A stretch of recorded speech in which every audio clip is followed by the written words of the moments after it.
다음은 지정 토론에 들어가기 앞서서 박정희 대통령께서 1970년 8월 15일 선언하신 평화통일구상 선언 영상 시청이 있겠습니다. 함께 보시도록 하겠습니다.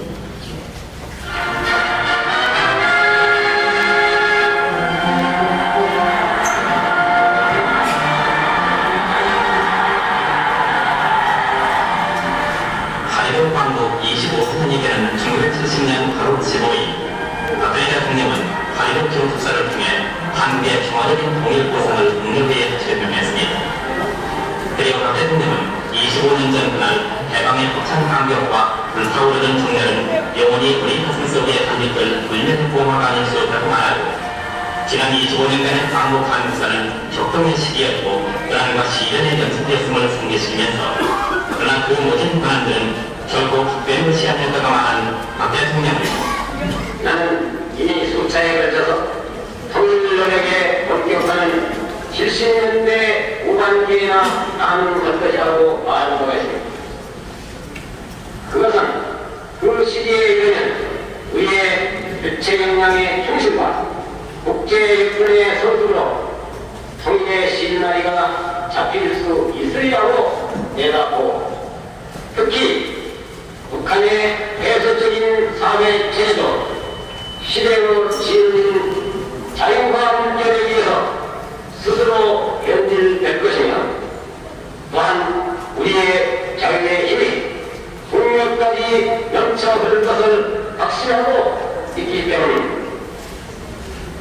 그러한 시기를 전망하면서 광복 4반세기에 지원한 뜻깊은 오늘 이 자리를 빌어서 평화 통일의 기반 조성을 위한 접근 방법에 관해 나의 구상을 밝히려고 합니다.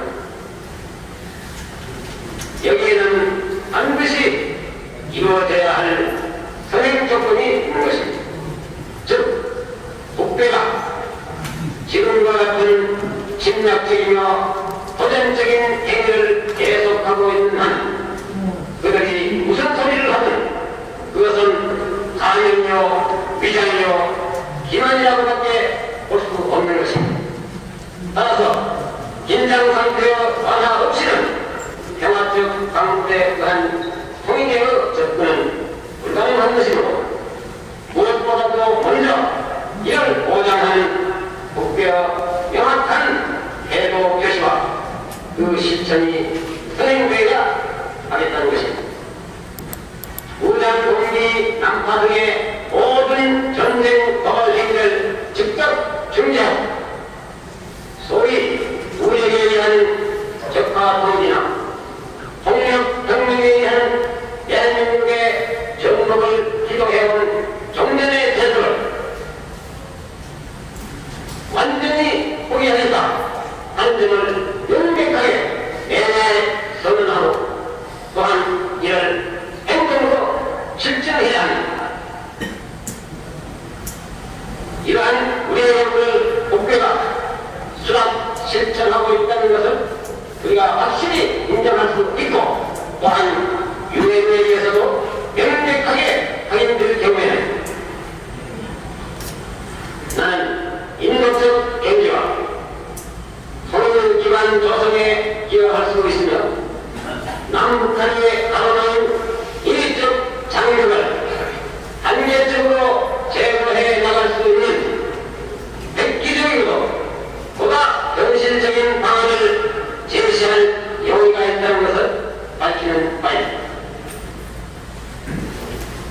또한 국회가 한국의 민주 통일 독립과 평화를 위한 유엔의 노력을 인정하고 유엔의 권위와 권력을 수락한다면 유엔에서의 한국 문제 토의에 국회가 참석하는 것도 굳이 반대하지 않을 것입니다.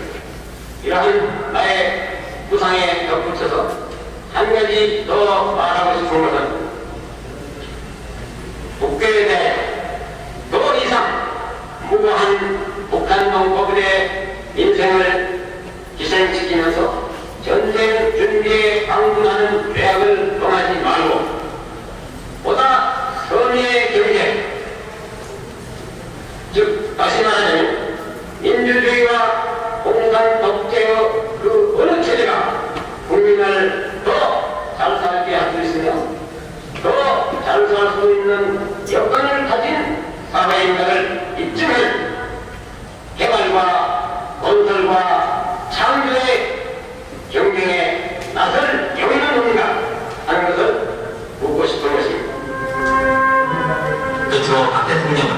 우리나라의 어제와 오늘과 그리고 내일을 내다보면서 1970년대는 이런듯 과거와 미래를 연결하는 우리 은퇴 민족사의 도중에서 민족주의의 성패를 가름하는 중요한 위치를 점하고 있는 시기인 것입니다.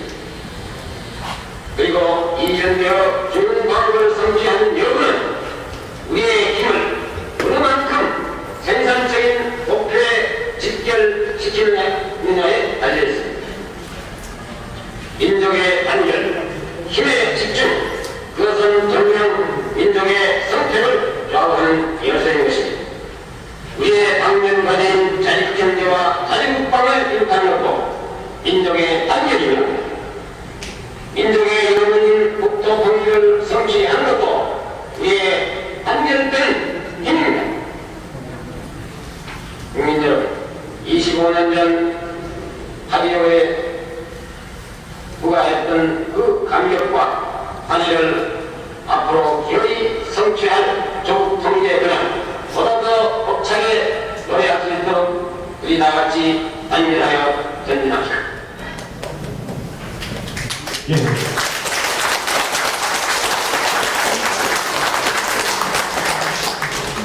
오래된 영상이라서 화면이 조금 흐린 점이 있는데요. 양해해 주시기 바라겠습니다. 그럼 지금부터 이제 지정 토론이 있겠습니다. 지정 토론은 좌석이 박재강선 원장님이 자정을 맡으시고 김명수 전 민주평통 사무처장님, 남서국 고려대 통일의학부 교수님, 윤광석 전 국가보위위 반장관, 이강호 국가전략연구위원들이 패널로 참석하시겠습니다. 주제 발표하신 두 분도 함께 자리를 모시도록 하겠습니다. 큰 박수로 맞이해주십시오.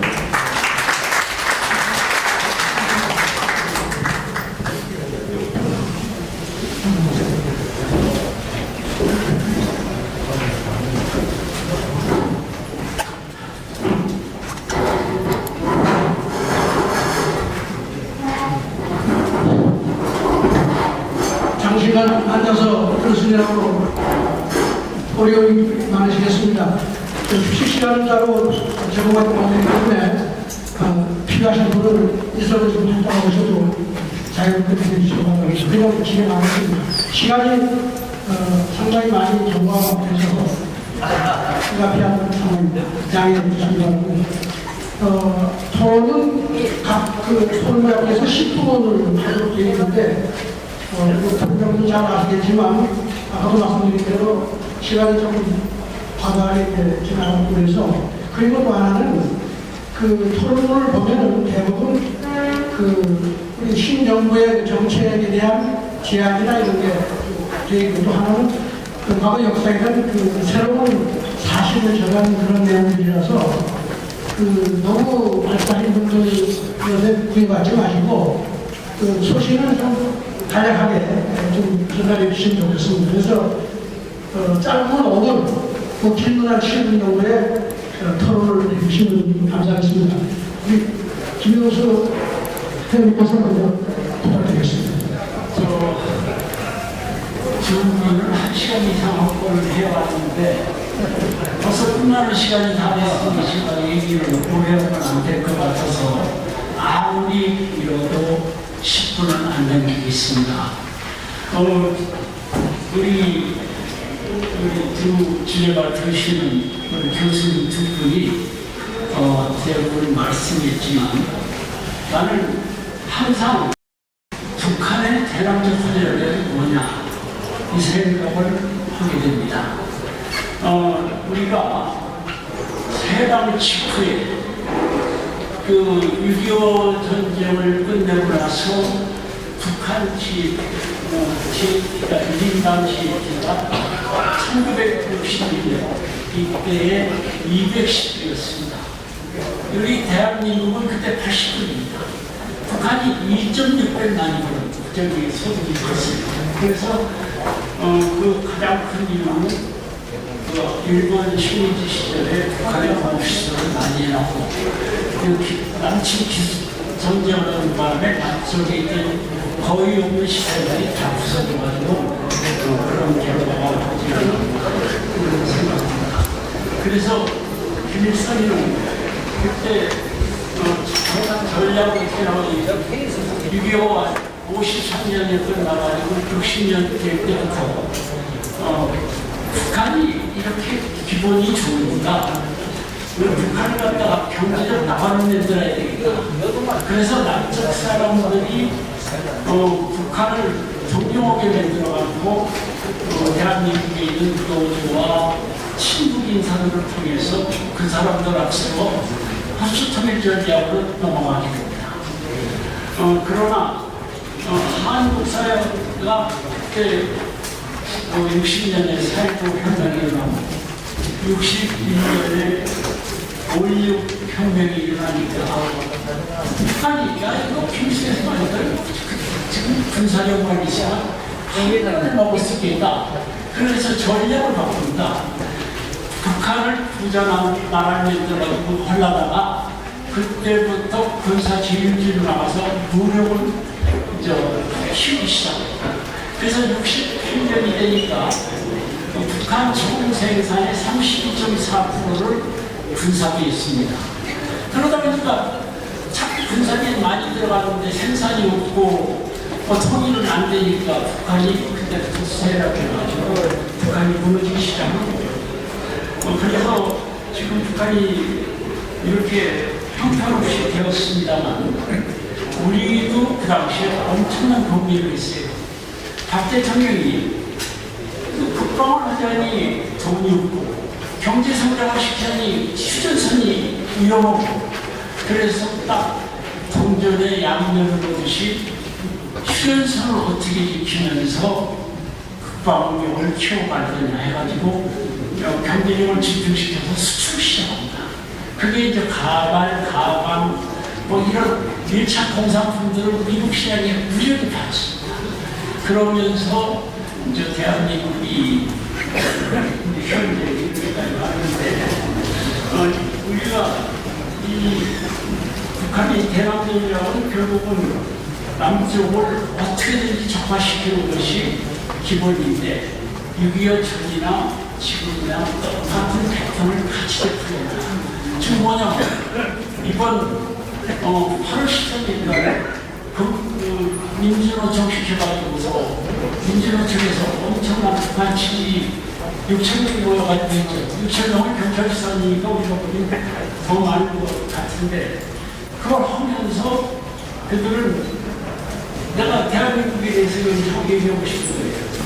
어떻게 양병수라는 사람이 이성격으로 좌파운동하는 사람이 그 김성노조 위원장이 돼가지고 민노총 위원장이 돼서 북한을 지지하는 그걸 하느냐. 북한의 어려운 노조단체에서 그거를 어떤 방법으로 받아가지고서 이것을 낭독해 주느냐. 또 미군 철수라고 하면서 한미도 매개처럼 하고 군사를 위해서 전쟁하자는 얘기 아니냐. 이거는 어떻게 보면 대한민국이 지금 보안법이 살아있는지 북한에 대해서 우리가 통제하고 있는지 못하고 있는지 이걸 모르겠는데 계속 이것이 대표님들을 보면서 야 이거 잘못하면 큰일 나겠다. 대한민국의 많은 종교인들 또 이 지식인들 이런 사람들이 좌파를 향한 글을 쓰고 그런 활동을 하는데 도대체 우리나라의 자유민주주의 국가에서 언론의 자유와 집회의 자유가 어디까지 하는 겁니까? 나 연금식 일권했다는 소리 못 들었어요. 여성 통일위원장한테 남동원에 일권했다는 소리 못 들었어요. 지금 이런 식으로 내가 좌파 활동을 하는지 모르는 세상이 이제 대한민국의 현재까지 와 있습니다. 그래서 저는 이 나라를 공산화시키지 않으려면 우리가 교육제도부터 바꿔야 된다고 생각합니다. 지금 무슨 일이냐면 요새 학생들이 지식만 들어가지 이 전사람, 대한민국 사람이라는 이념교육이 없어요. 우리 헌법이 자유민주주의고 시장적이기 때문에 경제 때문에 대한민국이 발전했으면 이걸 보호하는 법을 만들어야 되고 학교 교육에 들어가야 되는데 이상하게 교육감이라는 사람들은 대한민국의 최고 지식인과 애국하는 사람들이 앉아야 되는데 이걸 어떻게 옛날 좌파 대통령들이 했지만 선거로다 보니까 우파는 10명씩 나고 좌파 하나 나오니까 서울시부터 사람들 다 좌파예요. 그 사람들이 좌파를 시키다 보니까 이번 대통령 선거도 딱 절반인데 절반 나온 겁니다. 이런 식으로 계속 나가면 대한민국은 참 위험한 상태에 빠질 수밖에 없다. 그래서 나는 우리 나라 지금 윤석열 대통령이 대한민국 대통령이 제일 좋은 것은 뭐냐면 나라를 지키는 겁니다. 박정희 대통령이 제일 먼저 한 것이 나라를 지키기 위해서 최선을 다했고 경제 살리기 위해서 최선을 다했고 정치는 그냥 문제입니다. 그런데 지금 발나 겁만 가지고 이게 옳다 그러더만 와가지고 대한민국을 지키는 답을 안 내놓으니까 과연 아까 말씀드린 것처럼 보안법이 있는지 그 사람들 규제하는 법이 있는지 허구 있는지 참 국민을 불안하게 합니다. 제가 굉장히 오랫동안 우파를 했기 때문에 제가 한국 사람들하고 북한 얘기해봅니다. 매일 내가 성당 나가서 새로운 사람 만나면 그 지금도 들어봅니다. 뭐라고 하냐면 북한도 가난할 뿐이지 우리처럼 하고 싶은 소리 없는 자예요. 그래서 내가 그런 얘기합니다. 북한은 군에서 구경할 때 여행 허증 받아야 되고 이렇게 모임을 하고 나면 자비판도 오고 상호 토론을 해서 서로 비판하고 반성합니다. 절대로 발전부터다. 지금 세계 공산주의 국가 최고 큰 것이 러시아가 레닌이 혁명을 일으켜가지고 지금 110년 가까이 공산주의 한육가로 남아있습니다. 전 사람을 맡기는데 그 굴배에서 나옵니다. 중국 75년 동안에 스탈린당과 학생청년단 거기서 계속해요. 북한은 아예 왕조 만들어가지고 3대 세습으로 4대를 하려고. 우리가 정신 잘못 차리면 대한민국 국민이 엄청나게 고통 속에 빠지기 때문에 우리 현 정부가 국민들을 안심시키는 것을 만들어서 보여줘야 된다고 저는 생각합니다. 이 통일 문제에 대해서 제가 진행하는 거는 그거다가 오늘 1시간 가가니까 이 정도 얘기하고 다음번 파장한테 드리겠습니다.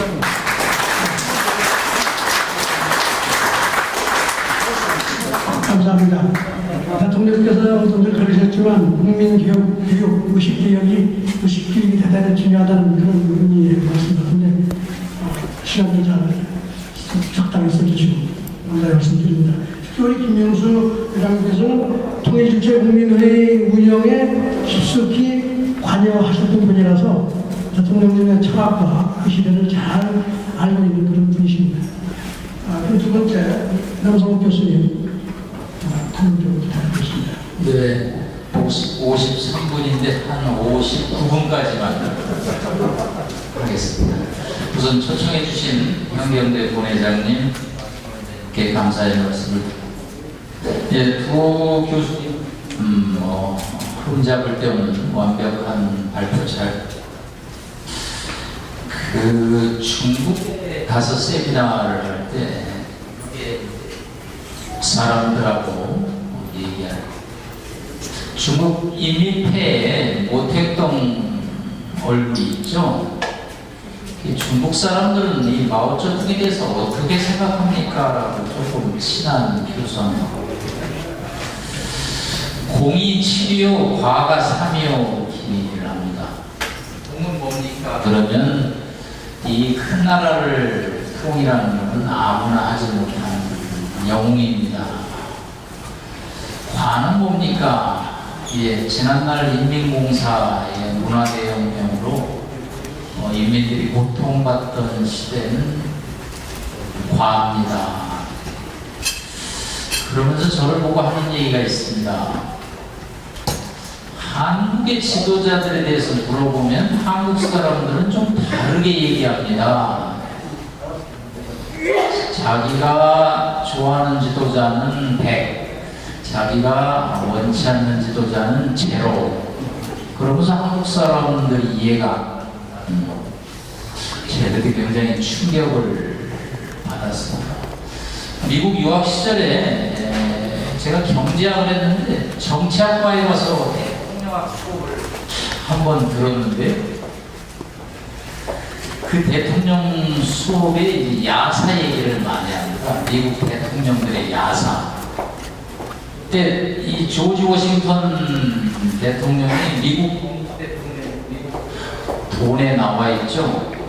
그런데 그 양반이 하여튼 좀 이 사적으로도 복잡한 일들이 많더라고요. 그런데 미국 사람들이 그 조지 워싱턴을 얘기를 하면 정말로 건국 대통령으로서 숭배를 하고 뭐 얘기를 하는 걸 보고 우리는 우리의 지도자를 잘 모시지 못한가 하는 깊은 충격을 받은. 예, 오늘 좌승영 장님이 이 이슈를 당당한 평화라고 했는데 이 논문을 읽고 토론문을 작성하면서 지난주 주말에 영화 봤습니다. 영화 이수신 장군의 한산 대첩이죠. 끊임없이 고뇌하는 이수신 장군의 힘이 부족하니까 이수신 장군의 키워드 중에 하나가 실사부시죠. 실사부시. 끊임없이 배를 준비하고 훈련하고 대비하고. 저는 아까 좌승영 장도 말씀을 했지만 이 실사부시 전략이 박정희 대통령의 대북 스트래티지라고 생각을 합니다. 예, 싸우면서 건설을 한다는 게 얼마나 고통스럽습니까? 예, 끊임없이 준비를 하죠. 두 번째 박 대통령의 여러 가지 중에 하나는 저는 화전양면 전략이라고 합니다. 예, 화전양면. 어떤 평화도 화만 갖고 되지 않습니다. 전이 있어야 되죠. 전 없는 화도 한계가 있고 또 화 없는 전도 한계가 있는 거죠. 그거는 이론과 현실이 미된 정책이죠. 예, 북한의 도발에 대해서 박정희 대통령 응징을 했습니다. 예, 121 사태에 대해서 응징을 했습니다. 저는 판문점 도끼 만행 사건에 대해서 박정희 대통령이 응징을 준비를 했죠. 그런데 미군들이 소극적이었죠. 예, 정책이 정상적으로 당당하게 갈 때는 응징을 했던 때입니다. 응징이 없으면 평양은 서울을 얕보았습니다. 이 2000년 들어서 우리 정부에서 화전에서 전을 없애버렸습니다. 화만 가지고 대북 정책을 추진한 거죠. 그러다 보니까 기울어진 운동장이 됐고 윤석열 대통령이 주종의 남북 관계라는 표현을 썼습니다. 이 기울어진 운동장을 바로잡는데 상당한 시간이 걸릴 겁니다. 아마 이번 정부 5년 갖고도 모자랄 겁니다. 한번 기울어진 운동장을 바로잡는데 사람이 쉽게 변하지 않죠. 북한의 행태를 바꾸는데 결국은 흘러간 시간만큼의 노력이 필요하다고 봅니다. 저는 조선일보의 칼럼을 쓰면서 말미에 늘 고민을 합니다. 북한이 7차의 실험을 하면 우리는 무엇을 어떻게 해야 될까? 박정희 대통령이라면 어떤 부상 대책을 했을까? 마치겠습니다.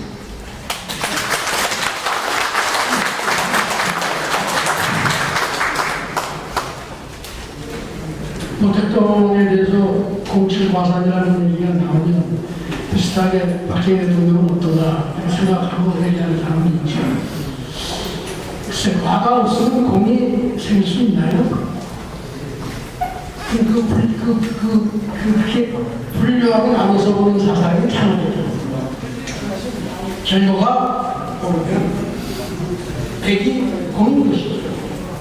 그 공을 위해서 과가 쓰는 거예요. 사람들이 과학적인 인간이 있습니다. 그런데 우리는 그걸 다 따로 북에서 생각을 하려고 그런다. 그래 문제는 모색도 거의 없고, 예를 들면 결과로 더 낮게 평가를 해야 되지 않을까 싶은데, 참 좋은 말씀 감사하고요.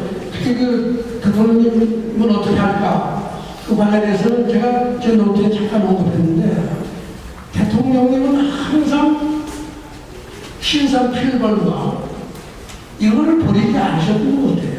그러니까 북한하고 대화로 아마 그냥 대통령께서 주관을 했으면 절대 북한을 이렇게 함부로 걸게 만들지 않지 않았을까 하는 생각을 하는데, 불행하게도 그런 대통령의 생각을 잘 그동안 우리가 이해하지 못했지 않았나 싶습니다. 그럼 너무 감사하고요. 다음번 윤광석 장군님 토론 부탁드리겠습니다. 과거에 국가안보의 위기 판단관을 하셨고, 그래서 남북관계에 대해서 오랫동안 관여를 하셨던 분입니다. 군장님 토론 부탁드리겠습니다. 시간이 많이 되기 때문에 제가 딱 두 가지만 말씀을 드리겠습니다. 대북 정책에 대한 시각 논점을 조금 해서 말씀을 드리겠습니다. 그간에 우리가 북한 변화에 초점을 맞춘 정책, 이것은 북한 입장에서 보면 사실 무엇을 잠깨나 부리는 그런 수준에 불과했습니다. 특등 무전이라고 그들은 이야기했습니다.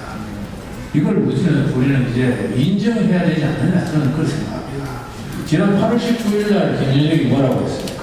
우리 정부의 당장 부산 관련해가지고 우리 서금에 꺽치라고 했습니다. 자신들의 국채인 핵, 즉 핵이라고 하는 것은 자기 국가 그 자체인데 이것을 같은 물건 짝과 바꾸려고 하는 그 발상을 보니 참 아직도 어리구나 하고 이렇게 빈정됐습니다. 저는 이게 북한 입장 그대로라고 봅니다. 이걸 달리 해석하거나 논의할 필요가 없습니다. 분석할 필요가 없습니다. 아마 지난 정권 같았으면 또 대화에 목말라가지고 애타게 보내는 신호라고 또 분석해서 지금 정부는 대통령실에서는 매우 유감이다 하는 정도의 반응을 보이고 있습니다만 잘 대처해야 할 것으로 봅니다. 박 대통령께서 남북 간의 물꼬를 트신 것도 제가 볼 때는 북한의 그 어떤 의미 있는 변화나 공존을 모색했다기보다 북한이라고 하는 이 위험한 집단을 어떻게 관리할 것인가 하는 소위 북한 위험 관리에 초점을 맞췄다. 저는 이렇게 보고 있습니다. 즉 대화를 하더라도 대결 중이라는 것을 망각해서는 안 되는 것이고 분명한 원칙을 가지고 해야 된다는 것이죠. 박 대통령의 대국가는 남북정상회담에 임하는 13팀들에게 내린 그 지침에 잘 나와 있습니다. 제가 그대로 읽어보고 북 위정자들은 우리가 핏줄이 같다고 생각하는 것은 큰 오산입니다. 우리 적십자사가 인도적 사업이라고 하지만 북은 그것을 정치적 사업으로 본다. 북 요인들의 말 한마디 한마디는 전부 정치적이다. 술을 마실 때도 상대방이 공산당이라는 사실을 잊지 마라. 북한 사람들과는 어떤 자리에서도 감상적으로 흘러서는 안 된다. 그러나 너무 급합니까? 그러나 우리의 말 한마디 한마디에는 신념의 차 있어요. 이게 대통령께서 하신 말씀입니다. 박 대통령께서 비록 대화를 통한 긴장 완화를 선제적으로 제의는 하셨지만 김일성 집단은 결코 믿을 수 없는 경계의 대상으로 보셨고 결단코 신뢰하지 않았어요. 남북한의 유엔 동시가입을 반대하지 않는다고 했지만 결코 북한을 국가로 인정하지 않았습니다. 베트남이 공산화될 때 박 대통령께서는 월남이 공산당에게 먹혔는데 그 월맹보다 더 무서운 것이 북한이다. 는 속인에서도 잘났단 말이죠. 이강요 싱가포르 수상의 말을 빌려서 다음과 같은 신경을 발표도 했습니다.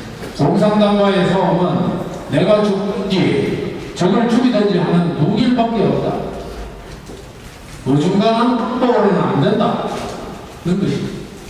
그간 우리는 하나의 변화와 공존을 위해서 비용을 치를 만큼 치렀다고 생각합니다. 반면 북한은 언제라도 민족을 앞세우고 핵을 카드화해서 또다시 협박과 발시에 나설 수 있습니다. 2004년도 노무현 정권 때 한일화를 핵 정책을 개선하니 하면서 북이 2단계를 준비하고 있을 때입니다. 이때 김정일은 당정부들을 모아놓고 지금이야말로 주한미군을 철수시킬 수 있는 것이 좋은 환경이 조성되고 있다. 금년을 주한미군 철수의 원전으로 삼자. 그런 결의를 딱 기가 막히는 우리는 북한과 공존할 수 있고 변화시킬 수 있다고 하는데 북한은 시원한 바람만 쐬고 그것을 넘어서 주한미군 철수의 호기로 인식하는 위험천만한 환경을 우리가 스스로 만들어주고 있는 셈입니다. 이제 더 이상 이런 가오는 범해서는 안 됩니다. 북한 핵무기는 또 어떻습니까? 말로 보도가 되고 있습니다. 김정은은 카다피, 후세인 정권의 결말을 다 본 사람. 최근 우크라이나 사태도 김정은이 핵무기는 그냥 작년 1월 제8차 당대회에서 어땠습니까? 초음속 미사일과 전술 핵무기 실전 배치 이런 것들은 전부 광대무기가 가지고 있는 것들. 이 5대 전략무기 개발을 동원했습니다. 핵 소형무기 아니라 이제 핵 강무기로 나가겠다. 근데 여기 전술 핵무기라고 하는 것은 다름 아닌 한반도 내동용입니다. 이것은 넉지용이라고 보기는 어렵죠. 실제 정도로 개발되는 것입니다. 이런 결과물들이 어디 하루아침에 나타나는 현상이겠습니다. 겉으로 대화에 응하는 척 하면서 그들은 자신들의 계획을 전부 수정없이 하나하나 일관되게 추진해 왔던 것입니다. 따라서 과연 무엇이 어떤 현실에 대한 입장을 재정의할 때라고 저는 생각합니다. 북한이 더 위험해지지 않도록 안보 테스트를 튼튼히 하면서 대화와 협력을 하더라도 엄격한 상호주의를 적용하고 투명성을 보장해서 잘못된 남북관계를 바로잡아야 합니다. 이것이 바로 대통령께서 제의한 대화에 있는 대결, 누가 잘 사는 체제인지 상당히 경쟁해보자고 하는 그런 대통령식의 북한 유형 관리 방식이 아닌가 이렇게 생각합니다. 시간이 좀 됐습니다만 이왕에 한 가지만 더 말씀을 드리겠습니다. 바로 한반도 당사자 문제에 관한 이야기. 북한은 70년도 초반까지만 해도 변화협정 같은 것은 남북한 간에 하자.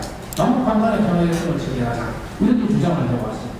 그러나 베트남이 공산화되는 과정을 겪으면서 1974년도부터는 미국과 직접 평화협정을 체결하겠다는 전략으로 바뀌고 소위 한국을 배제하고 미국과 직접 접촉하겠다는 전략입니다. 이것은 남조선은 정권 대통령에 반대했고 직접 서명자가 아니고 박산해서 제외하겠다 그런 것인데 우리가 그동안 이를 많이 경계해 왔었습니다. 그러나 대화에 집착한 정권이 들어서면서부터 북한이 미국과 직접 상대하는 것을 막지 않겠다고 하더니 지금은 아예 직접 상대하라고 하면서 뒤로 물렀습니다. 당사자 문제는 아예 거론도 되지 않고 다 잊혀진 문제가 되었습니다.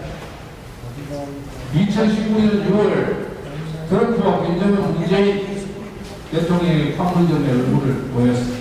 당시 청와대는 뭐라고 했어요? 적대관계를 청산하고 이제 평화시대가 도래했다. 이 3자 회담은 역사적인 순간이라고 의미를 부여했습니다. 그러나 존 볼턴 전 미국 안보보좌관의 해고에 의하면 당시 김정은은 문 대통령이 회담장에 나오는 것을 매우 불쾌하게 생각하고 성가시게 생각했습니다. 너무 과도한 관심을 가지고 있다라고 하면서 준비차에 나오지 못하게 해달라고 요구했다고. 당시 김정은은 트럼프와 테이블을 쌓여두고 회담을 했습니다만 문 대통령은 어땠습니까?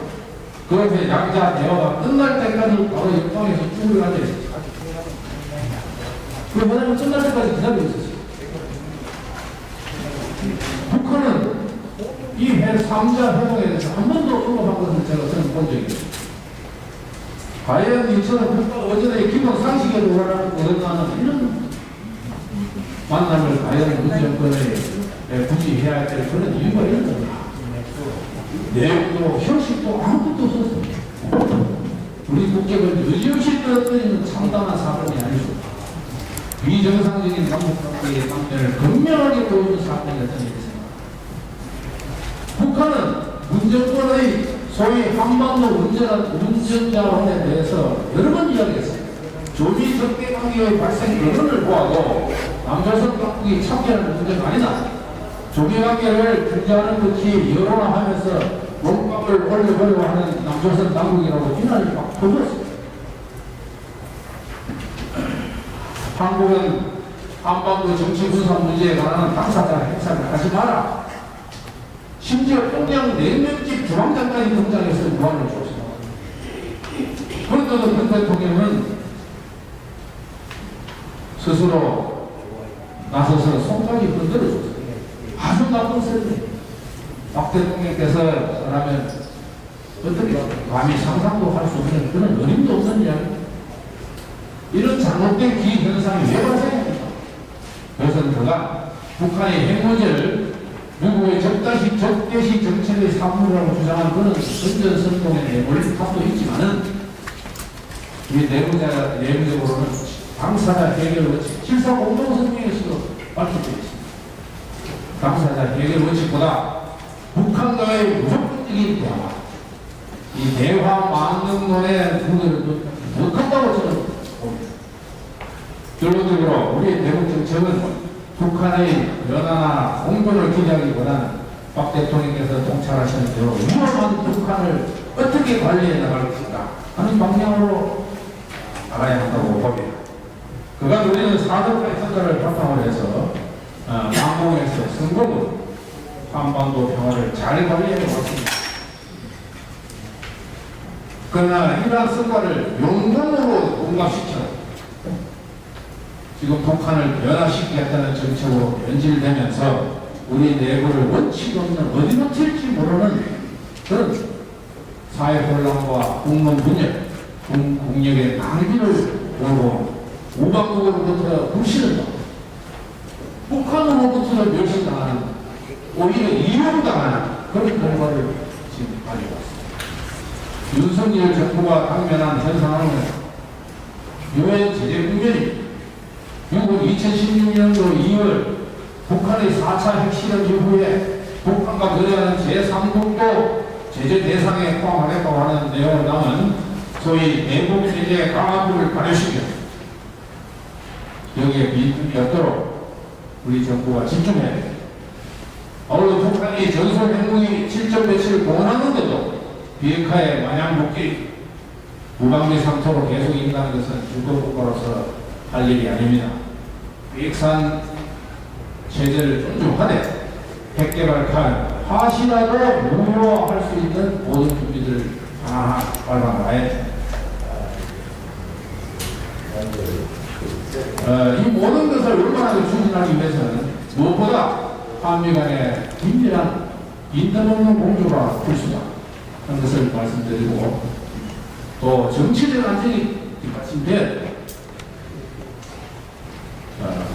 여기까지 말씀을 드리겠습니다. 감사합니다.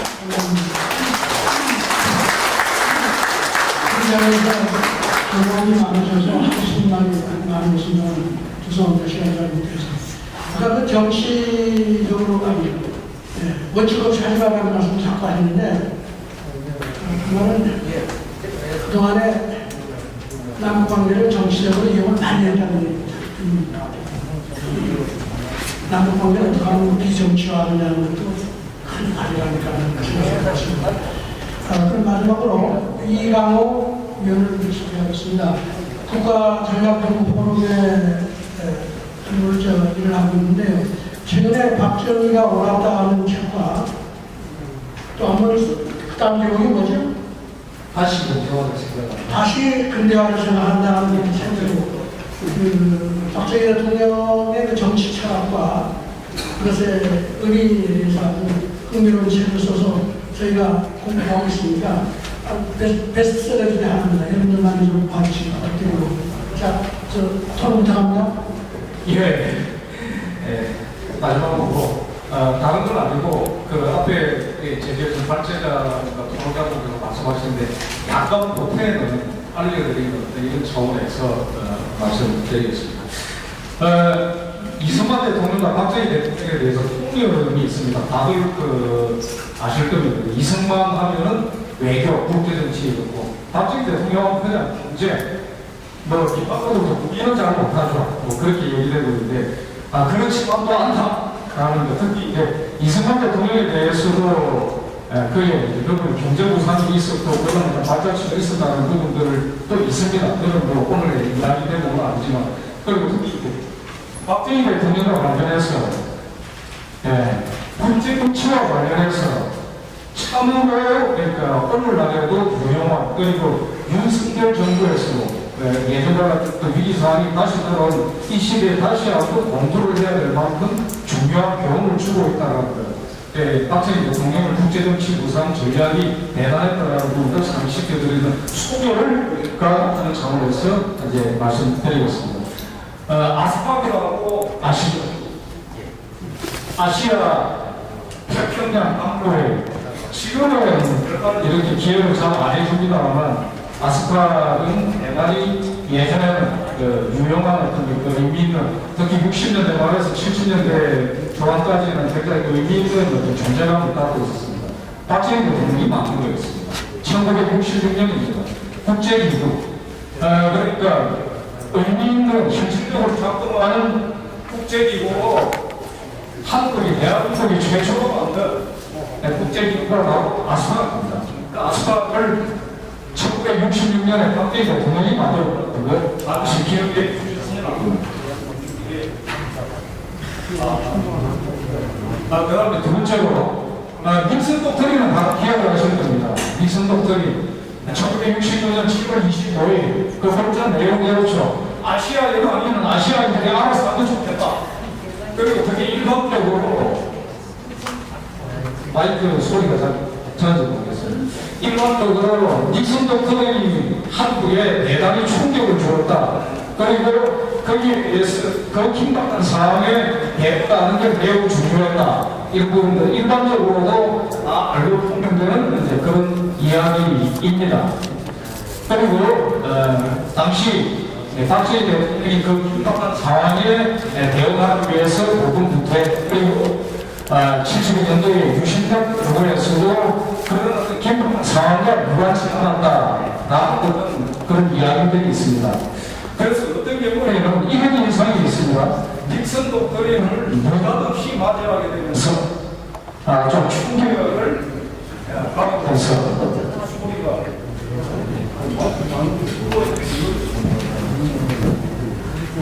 괜찮습니다. 조금 이제 충격적인 사태에 맞이해서 박정희 대통령이 이제 급박하게 대응을 했다. 이런 이야기들이 그렇지만 않습니다. 사실은 박정희 대통령이 이미 닉슨 독트린에 대해서 닉슨이 당선되기 전에 이미 대비책을 준비하고 있었다. 그걸 오늘 소개를 드립니다. 사실은 1967년에 닉슨이 그러니까 공화당 대통령 예비 후보 시절에 이미 그러니까 파린 어페어지에 베트남 이후의 아시아라는 어떤 논문을 게재한 바가 있습니다. 거기에 나옵니다. 베트남 이후의 아시아 정책을 어떻게 펼쳐나가야 되겠다. 그 내용에 이런 내용이 나옵니다. 아시아에 가면 아시아 스스로가 알아서 하면 좋겠다라는 이야기가 나옵니다. 사실 그래서 상황은 이미 그거 다 알려져 있었습니다. 그리고 특히 한국 같은 경우에는 굉장히 중요한 이야기 아닙니까? 박정희 대통령이 모르지를 않았죠. 거기에 대한 대비책을 세울 무슨 지시를 하고 준비가 되게 들어갑니다. 근데 아직까지 이제 확정은 안 됐어요. 근데 68년 11월 달에 미국에서 닉슨이 당선됐다는 소식이 이제 들어옵니다. 이때가 언제고 하면은 일본에서 아스팍 회의가 예정되어 있던 시기였습니다. 아스팍은 굉장히 박정희 대통령의 실무를 원래 구상으로 준비했던 그런 거였습니다. 근데 닉슨이 그 67년 논문에서 아스팍을 국제안보기구로 만들어서는 좋겠다는 제기를 했습니다. 그러니까 아시아의 안보는 아시아인 스스로라고 하면서 완전히 발을 뺀다는 이런 것만은 아니었습니다. 근데 사실은 아스팍을 그렇게 하는 건 무리였습니다. 할 수가. 아스팍은 경제 문화 쪽에 방점이 박혀가 있는 그런 국제기구였던 겁니다. 그래서 별도의 준비를 합니다.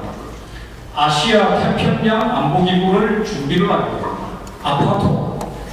오늘날 지금 현재 그러니까 동아시아에서 중국의 도발이 격화되면서 위기가 높아지고 있습니다. 그러면서 아시아판 나토 구상에 대한 이야기가 굉장히 많이 나오고 있습니다. 6월 달에 윤석열 대통령이 유럽의 나토에 방문을 가서 초청을 받아서 방문 가서 연설을 하기도 하고 그랬습니다. 나토 굉장히 중요합니다.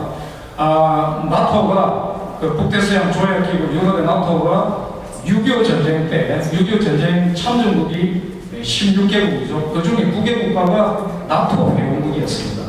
꼭 기억을 해주셨으면 합니다. 나토가 기치화하고 있는 것은 가치동맹입니다. 가치동맹이라는 어떤 표현을 종종 들어보셨을 겁니다. 오늘날 많이 이야기되고 있습니다. 자유민주 문명을 수호한다는 것을 전문에서 막 선언을 하고 있습니다. 1948년 나토 구상이 시작되고 창설된 그 시기에 이미 그 부분들이 입안이 되고 동의가 보여지고 하면서 그렇게 시작을 한 거였습니다. 아시아판 나토 구상은 지금 제기가 되고 있습니다만 이 구상을 최초로 사실은 현실적으로 다듬어서 구체적 구상도 제기했던 게 그 예비적인 문제 제기는 이미 이승만 대통령께서 하셨습니다. 그런데 그걸 본격적으로 제기하는 박정희 대통령이었다는 걸 꼭 기억을 해 주셨으면 한다는 겁니다. 1968년이었습니다. 1968년은 굉장히 긴박한 시기였습니다. 1.1 사태, 아까 다 아실 겁니다. 1.1 사태가 어떤 거였죠. 그리고 며칠 뒤에 또 큰 사건이 하나 일어납니다. 푸에블로 미국 군함이 납치가 되거든요. 미 해군 군함이 납치가 된 것은 미국 역사상 그게 처음이었습니다. 그런 일까지 이제 발생을 했었습니다. 그게 68년의 시작이었습니다. 그런데 68년에 마무리 지점에서 닉슨 독트린 구상을 갖고 있는 닉슨이 당선이 됐습니다. 69년 7월 20일 닉슨 독트린이 발표가 됩니다. 근데 그때는 상황이 더 악화되고 있습니다. 닉슨이 집단 안보 기구 구상을 포기를 해버리고 뭘 나온 거 하면 아예 미중 관계 예선에 몰두를 하면서 사실은 그러니까 집단 안보 구상을 포기를 해버리는 방치를 해버리는 상황으로 들어가 버리게 됩니다. 2월 21일 지난 2월 21일이 올해가 10월 17일이면 올해가 유신 50주년인 건 다 아시죠? 그런데 올해가 또 하나의 50주년입니다. 2월 21일이 미중 관계 개선을 위한 닉슨 모택동 회담이 있었던 날입니다. 엄청난 충격이 들어옵니다. 바로 그 회담이 있으면서 박정희 대통령이 신무 원료의 전략적 구상으로 만들어냈던 정말 중요한 기구였습니다. 아스팍이 무력화되어 버립니다. 아스팍이 사실은 해체 단계로 들어가 버릴 수밖에 없게 됐습니다. 왜냐하면 중공이 대표가가 돼가지고 유엔에 가입을 하고 이사회관을 차지하고 이렇게 진행되어 버리면서 어쩔 수 없게 그렇게 되어버립니다. 이 급박한 상황이 바로 지금 50년 전 정부 시기에 있었던 일입니다. 거기에 대해서 박정희 대통령은 미리 사전에 대비를 했었다는 것, 그리고 정말 치밀하고 치열하게 준비를 그야말로 정말 제대로 된 국제 전략을 준비를 하고 여러 가지 구상 제기를 하고 했었다는 것. 그러니까 미국의 발목을 묶기 위해서 어떻게 대비를 했어야 되는 그런 어떤 제기를 또 박아나가고 북한에 대해서도 마찬가지입니다.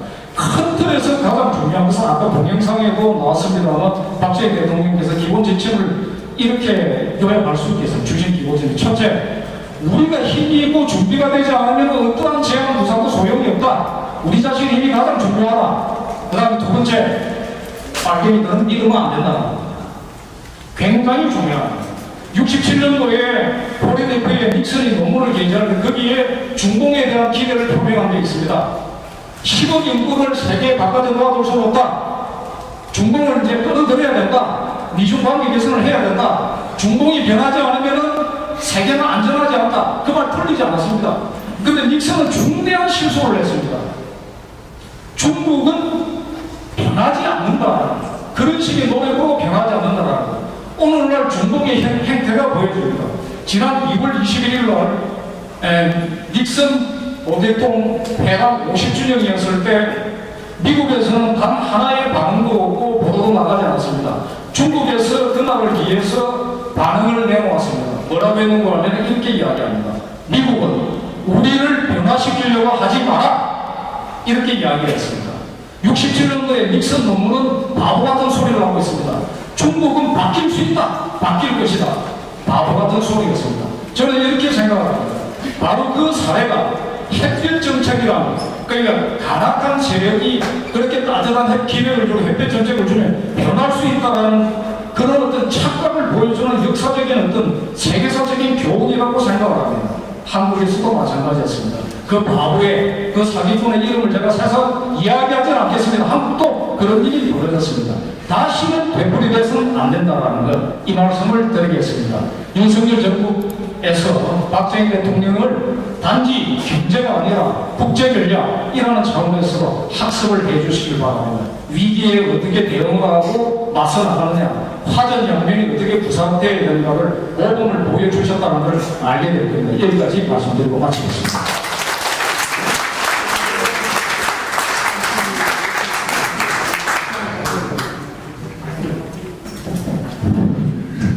감사합니다. 시간이 많이 됐는데요. 아까 이분들 이렇게 시간을 주세요. 정말 이렇게 있겠어요. 시간이 많이 지나셨어요. 저기 여러분 요새 운전하세요? 내가 운전대를 쥐고 있으면 목표도 많이 보이고 옆에 보여요. 이게 이승만 건국 대통령은 6.25 전쟁 이후에 한미 방위 조약을 만들었어요. 박정희 건국 대통령은 남북대화를 열고 76년에 한미 연합사를 만들었어요. 그러니까 앞으로 윤석열 대통령은 제가 말한 조건부 한국의 핵무장을 미국하고 협의해야 돼요. 그렇게만 되면 북한한테 중국한테 의심을 안 당한다 이거예요. 그걸 좀 권합니다.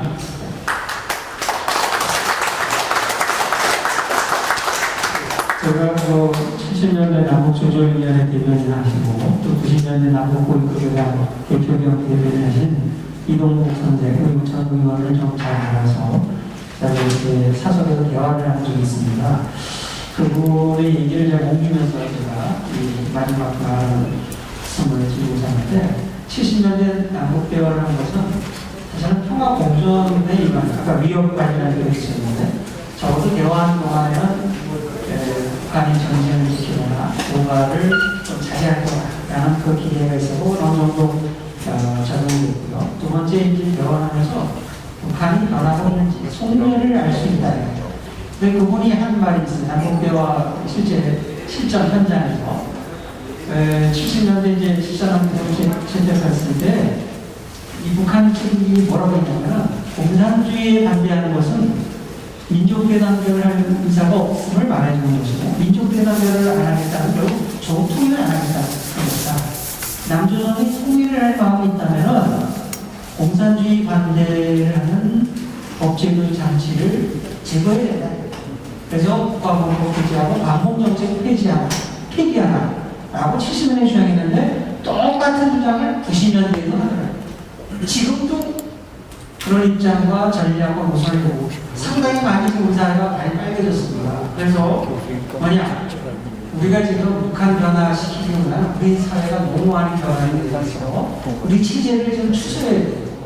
그래서 우리 체제 안보를 튼튼히 하기 위해서 지금 우리가 시간을 거기에 많이 투여해야 되고 힘을 비축해야 되고 거기에 모양 갖추고 대화를 위한 대화에 우리 역량을 낭비할 때가 아니다.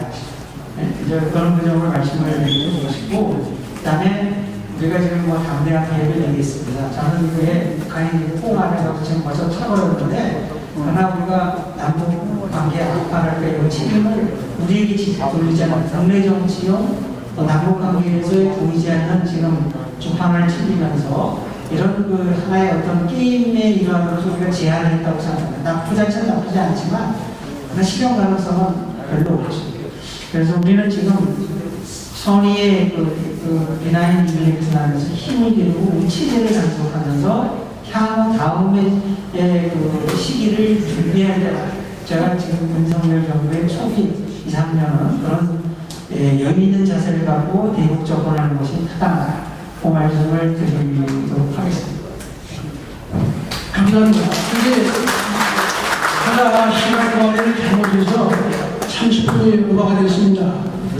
근데 저한테 마무리 딱 1분을 주시겠다면 제가 오버해주면 쓰겠고 그냥 끝내면 끝나겠습니다. 예, 마무리 안 할 수 없어요. 대통령의 발의로서는 평화통일, 아니 북한이 우리를 적화시키게 되는데 평화통일이 돼? 그게 말이 됩니까? 대통령이 무슨 생각을 했을까요? 저는 남북관계 전문가가 아닙니다. 제가 이 말을 꼭 드리고 싶어요. 대통령은 5천년 대한민국 역사에 이순신 장군과 태종대왕을 갖춘 영웅이라고 얘기한 분이 있습니다. 그 이유가 뭔지 아세요? 태종대왕 성군이지만 배고픔 먹고 사는 문제 해결해 하지 못했다 이거예요.